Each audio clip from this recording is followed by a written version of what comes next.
Sometimes providing power means lending a hand. So Entergy sponsors free tax return assistance and financial education to help our customers take control of their future. Together, we power life. Entergy. Additional support provided by the Fred B. and Ruth B. Ziegler Foundation and the Ziegler Art Museum located in Jennings City Hall. The museum focuses on emerging Louisiana artists and is an historical and cultural center for Southwest Louisiana. And the Foundation for Excellence in Louisiana Public Broadcasting, with support from viewers like you.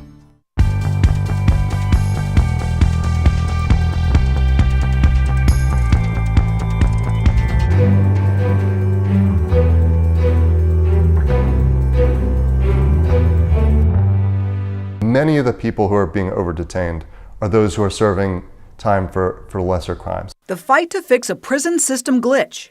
It's the step that we've got to take. The state presses Washington for loan money.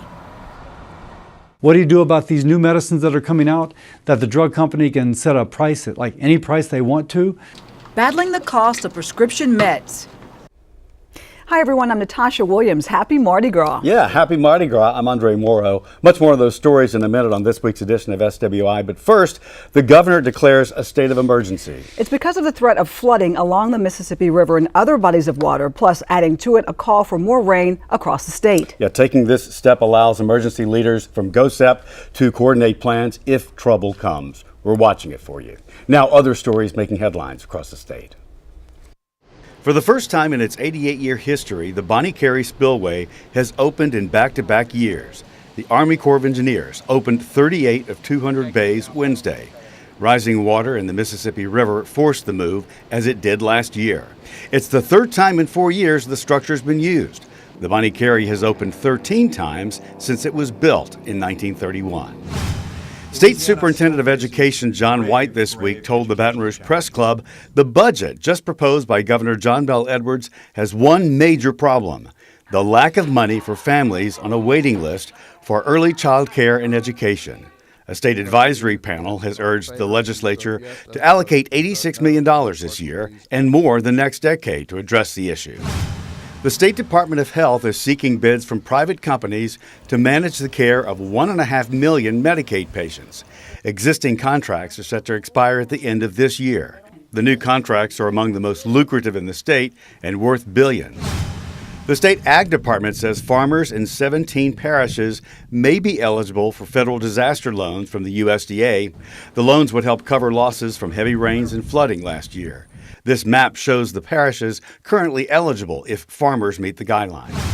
State lawmakers say Louisiana's new anti-harassment law has them double-checking their own behaviors. Many say they're grappling with questions of what's appropriate in a state where people regularly greet each other with hugs and kisses and where strangers often call each other honey. Last year saw a pair of state government leaders forced out of office for allegations of sexual harassment. The $1 billion Louis Armstrong New Orleans International Airport Terminal expects to open this summer, but the impressive new way to get to it will lag behind by 4 years. DOTD says construction of the expansive planned interchange at I-10 and Loyola Avenue won't begin until August of this year.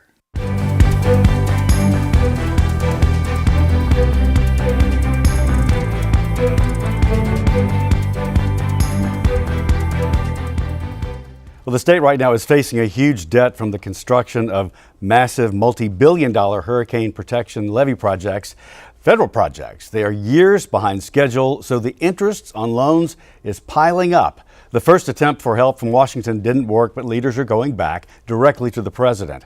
We talked with CPRA leaders at the center of negotiations about what comes next. I'm here with Chip Klein, who is the chairman of the board of the CPRA, and Bryn Haas, the executive director of CPRA, both of you in new leading positions with the organization. And I want to ask you first, I understand that the next step for you in this process to resolve this money item would be to go to the president's administration and ask the forgiveness of the $2 billion in interest. That's right. Which is, there's a lot of money we're talking about here. Mm-hmm. So that's the next step, and how do you feel about that? Well, I think it's the step that we've got to take. So the last several months we've been having conversations with our congressional delegation, other members of Congress across the country about the potential to forgive the total debt. anytime you're talking about the total forgiveness of the debt, you then have to offset that somewhere else in the federal budget. The way this works, Andre, is that back in 2009, the state of Louisiana signed a deferred payment agreement for the hurricane protection system around the greater New Orleans area, which allows for the state to pay back its federal cost share, 35% of the $14 billion over 30 years. And so interest started accruing back in 2007, actually when the first drawdown was made to construct that system. The system was supposed to be complete in 2011. Here we are in 2019. The system is not yet complete, has not been turned over to the state for operation and maintenance. All the while, interest has been accruing on that debt, on the money that was fronted by the federal government. So that's how this figure has come to this level. That's correct. It's a gigantic project, first of its kind undertaking in Louisiana, something the state had to do. And are you satisfied with what has been constructed so far? Well, I think the city of New Orleans, the greater New Orleans area, has the best protection that it's had ever in its history. So in that respect, yes. There are some issues with the system, however, that relate, in fact, to some of the payback that we need to address. Some of the levees have settled, some corrosion on some flood walls and some things of that nature that we're working with the Corps right now to address before, of course, we accept turnover of the system. Yeah, absolutely. Now, let me ask you this: if you go back and ask this next step, and that fails or is not agreed upon, then what do you do at that point? Well, if we can't get the forgiveness of the interest, I think one of the things that we potentially could look at is seeking crediting provisions to where, if you look within the Coastal Master Plan at some of the restoration projects that we've got, that when you implement restoration projects around that system, creating that land, restoring that land, further protects those inland levees and systems as a result of the work that the Corps of Engineers has done. And so as we implement those projects, we could seek crediting provisions which could help offset the interest provisions associated with the debt. If we can't get there through that angle, we could bring in a third party to review the overall integrity of the system.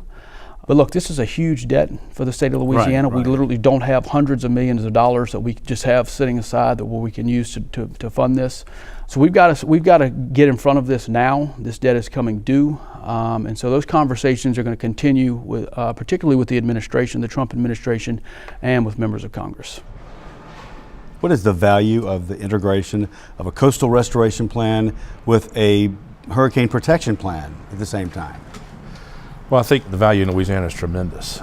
First of all, our coastal landscape, our coastal wetlands, bare islands, marshes, ridges, and so forth really do serve as that first line of defense and are part of our risk reduction system, our hurricane protection system. After all, those are the areas that are hit by storm surges first. They can knock them down so that the impact on our more traditional protection measures like levees and flood walls and so forth are not as great.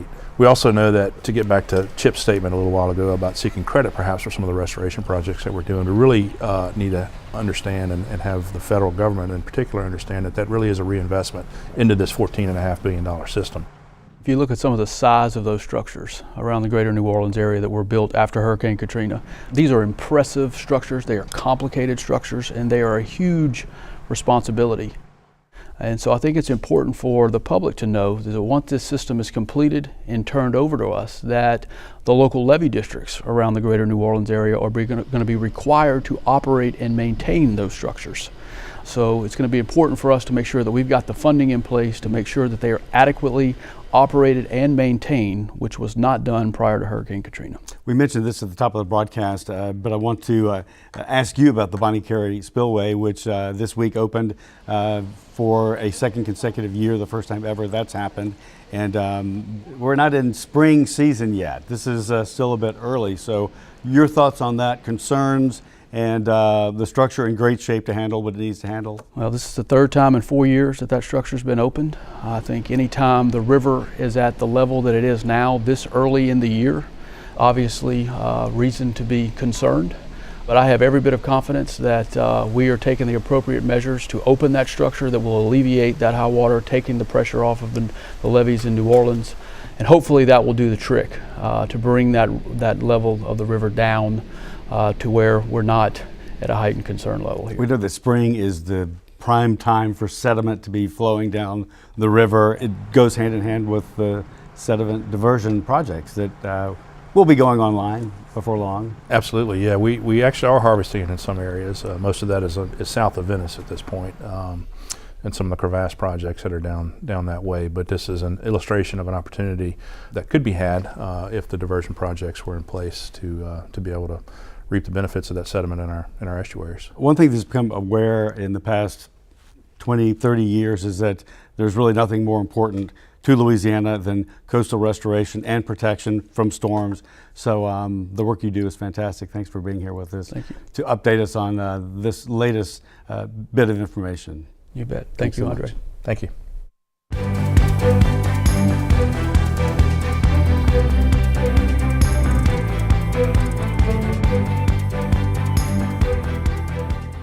Hundreds, possibly thousands of inmates are being held weeks, months, even years beyond their release dates. And when they are released, many have lost their jobs, homes, even their families.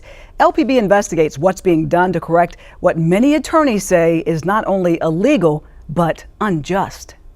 The ninth ward, the lower ward, every part that I actually lived in was pretty rough. Rodney Holbert admits he's no stranger to the judicial system. I saw a lot of robberies and shootings. He served time for attempted murder in Michigan, but when arrested again in 2016 in his hometown of New Orleans, he says what happened next was more than unjust. We did 71 days, me and my brother, 71 days.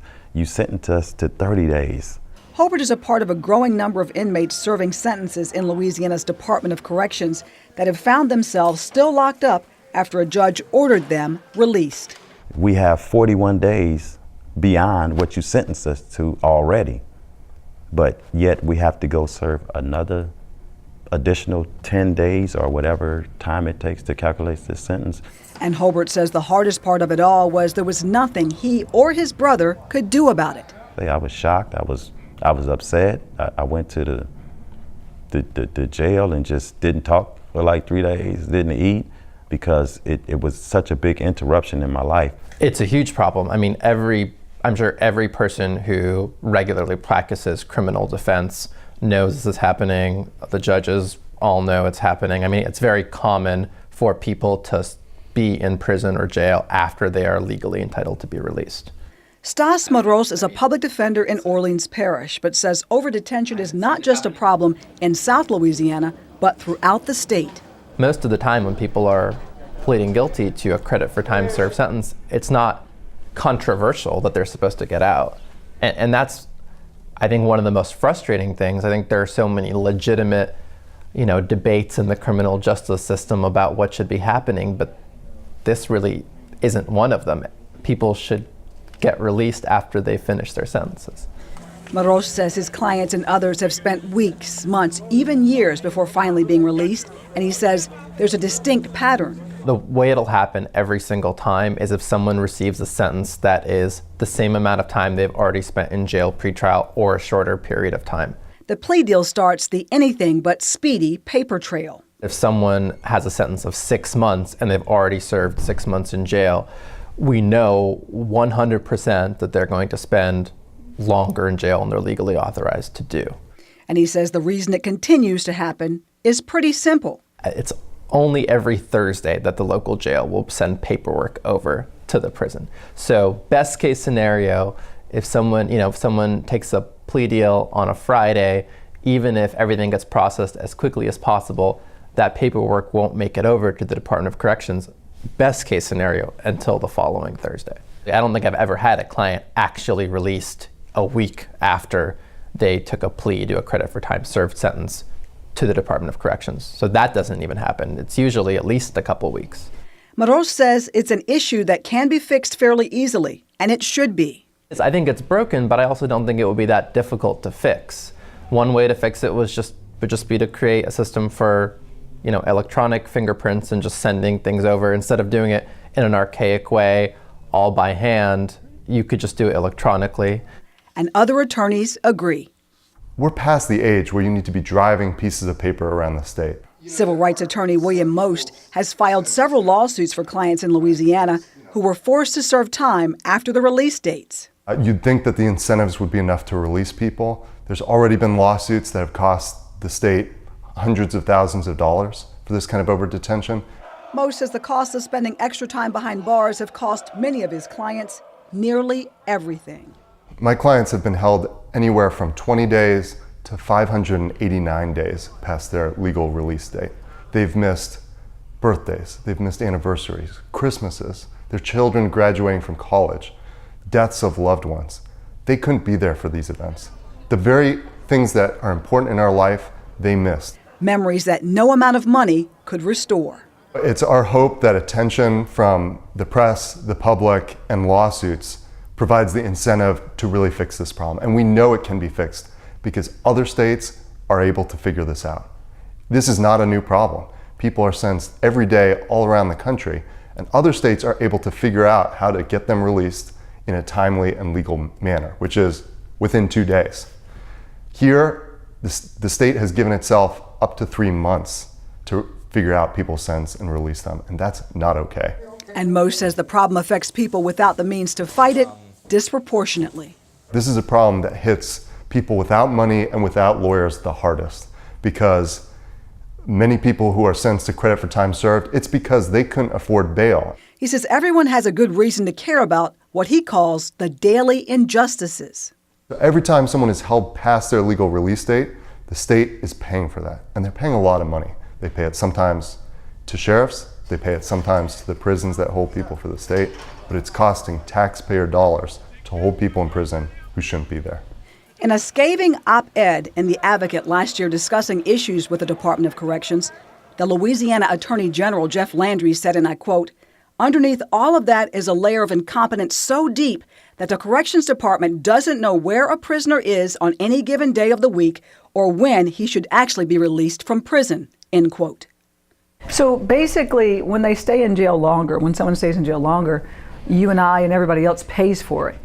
And Right. then if they stay in jail too long, there are lawsuits that are being filed, Right. so they pay for it again. Right. So it seems like there would be some type of something in place to stop all the overpayment for everything. Right. I mean, no one benefits. I mean, our clients who are living in very difficult conditions in jails and prisons, torn away from their families, are serving longer sentences than they're supposed to. But most believes there's one thing that could bring immediate changes to the overdetention issue: a large number of expensive court settlements. Some courts and some juries have found that overdetention should be compensated by up to as much as $15,000 an hour. And when people are held for days, weeks, or in one of my clients' positions, 589 days, that adds up. Holbert, who was overdetained and had an employment opportunity disappear after his extended jail time, is moving forward, employed and doing all he can to stay out of jail. He worries, though, about those who have no one to fight for them and are still behind bars long after their release dates. There are people that probably lost way more than I could think about losing for the same situation or being in the same situation. I've talked to a few people while I was in that said they were basically there for the same thing, waiting for paperwork to come back from Baton Rouge. Now, we spoke with attorney Jonathan Vining from the Department of Corrections about the issue of overdetention yesterday, and this is what he had to say. I don't want to come off as appearing to blame the sheriff or to blame the clerks, because everybody has a part in this. I mean, all these people, all these parts are moving, and they need to work together, and it needs to happen better. You know, it needs to happen in a more efficient way. We recently applied for a grant to try to build some sort of and I'm just throwing this out there, but it is legitimate, to try to build some sort of an electronic portal where this can be done electronically so that we're not waiting on paper, like actual paper, to be delivered, because that doesn't make any sense. Now, this issue is one we'll be following in the coming months. Overdetention is an issue in parishes throughout the state, although a large part of the early investigations center in Orleans Parish. Okay, good job on that. And to Washington now, big pharma execs went before Congress this week to explain why the cost of prescription drugs is so high in the U.S., especially compared to Canada. Senator Bill Cassidy not buying their argument. He's on a Senate Finance Committee that's fighting to get costs down so people can afford the meds they need to survive. There's a pharmacist from the Hammond area that came up a couple years ago and spoke to me and others, but spoke to me about gag clauses, where the contract they have with the pharmacy benefit manager forbade the pharmacist from telling the patient it would be cheaper to pay cash than to pay their insurance copay. If they did tell the patient that, they could lose their contract with the pharmacy benefit manager. We worked on a bipartisan law that has now been signed into law by President Trump, which outlaws gag clauses. So Senator Cassidy's work continues to lower those drug prices. Sure does. There's a recent labor statistics report that shows the state's unemployment rate well over the national average, and that includes more than 11,000 people not looking for work because they don't think jobs are available. The irony is thousands of high-paying jobs go unfilled because of a lack of qualified job seekers. This month's Louisiana Public Square explores ways the state is bridging the employee gap and helping lift its working poor beyond the minimum wage. Now here's an excerpt. If we look at everything in society, the price of milk, the price of bread, the price to educate your children or to have daycare, everything has increased. What job would you work on and never have a pay raise for 10 years that you've put in the time?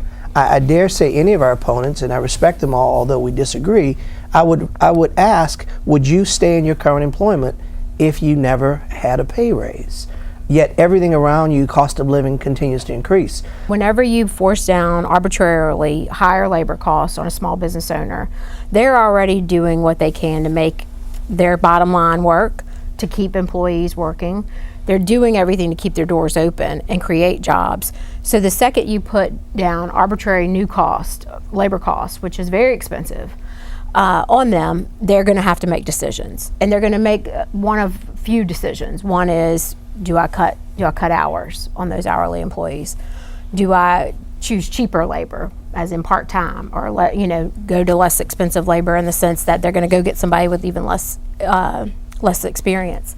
Or do I, cut jobs? We have campuses in 53 of the 64 parishes, attempting to eliminate some of the geographic disparities that we have in Louisiana to provide opportunities in every place, so that everyone has an opportunity to get to that middle class status.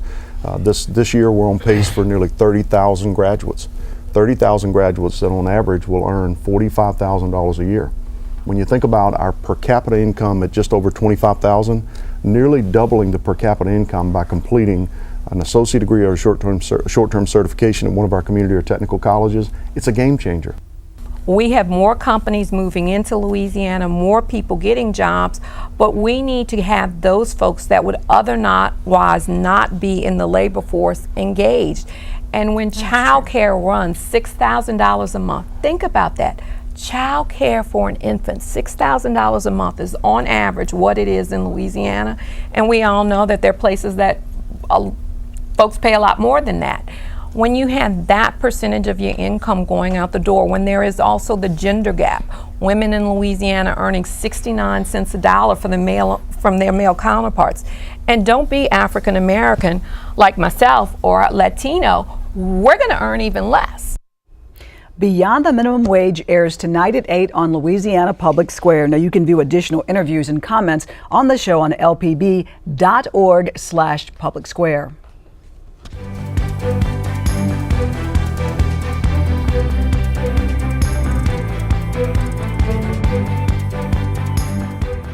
It is the weekend before Fat Tuesday, so all over the state, the excitement of Mardi Gras is pumping. At the Capitol Park Museum in downtown Baton Rouge, you can get in the mood and celebrate Carnival year-round. Curator Joey David shows us why.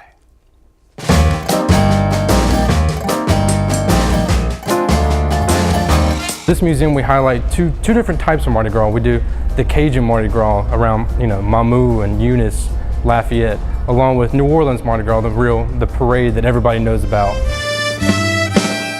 This is the Mardi Gras that a lot of people don't really know. Right. So you find this Mardi Gras more in kind of the country. We call it our country Mardi Gras. And it's not like New Orleans where they have the big glitz and the glamour. These are more their homemade costumes, the masks, their kind of wire masks that people spend all year and take great pride in making. But their whole Mardi Gras centers around catching chickens. And what is the story behind that? So the whole point of chasing the chickens is, they're going to different houses for ingredients to eventually come back to the center of town and make a big gumbo that would feed the town and feed everybody. And the whole point is just, it's Fat Tuesday, it's Mardi Gras, just have as much fun as you can, create as much ruckus before Lent happens. This actual float was used in the Orpheus Parade during 2003. The Leviathan is what it was called. And Orpheus is one of the 3 super crews that rolls through New Orleans along with Endymion and Bacchus. And so we have the 3 drawings right here. They kind of give visitors a better understanding of just how big this float actually was. Well, this is a cool room you have. Right, so this area of the Mardi Gras section really kind of delves into the crews, the different crews in New Orleans. It's not just the parade that rolls through New Orleans, but every crew has its own different ball. Rex is the oldest still parading crew in New Orleans. Rex, known as the King of Mardi Gras, has a proclamation. He takes over the city from the mayor for the day. If Rex, as king, steals the thunder of that crew, then the Zulu queen, she's really the hierarchy for Zulu. Right, and that's what Zulu kind of came around. It's one of the largest African-American crews in New Orleans. This dress was actually worn during the 1988 Zulu parade, and it's just one of the many gowns that we have in our collection here at the museum. Moving away from Acadiana, New Orleans, here in Baton Rouge, we do our own sort of thing when it comes to Mardi Gras. I'm talking about Spanish Town, which is actually right behind our museum. Spanish Town Parade really just kind of makes fun of everybody and anything. Spanish Town Parade is the largest parade that rolls through Baton Rouge, and their mascot is, like you said, the pink flamingo. So Spanish Town, we do our own thing. And the reason why we had the lawnmowers that year, their thing was Carmen Mo-Randa. Everybody got their lawnmower out, and those were their floats that year. We want people to get kind of a better sense of, a more well-rounded sense of what all Louisiana is.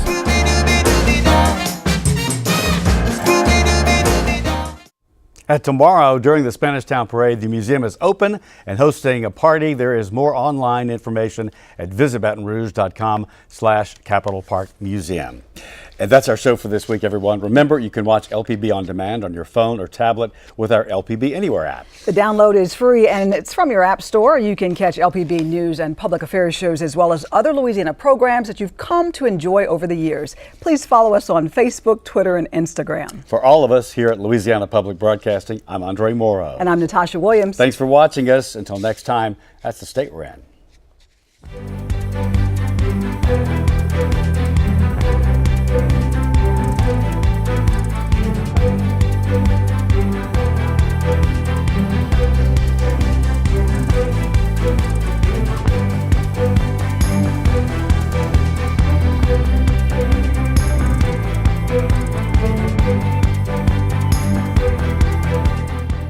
Sometimes providing power means lending a hand.